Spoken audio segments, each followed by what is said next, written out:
எந்த வருடம் ராஜ்யசபா முதன்முறையாக அமைக்கப்பட்டது? ஆன்சர் 1952.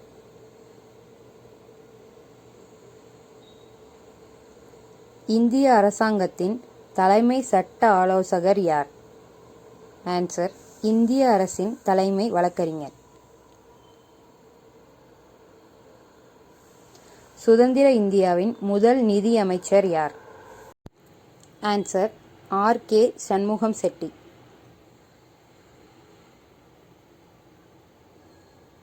இந்திய அரசியலமைப்பின் 78வது சரத்து யாரின் கடமைகளை வரையறுக்கிறது? ஆன்சர் பிரதமர். ராஜ்யசபாவின் தலைவர் யார்? ஆன்சர் துணை குடியரசுத் தலைவர்.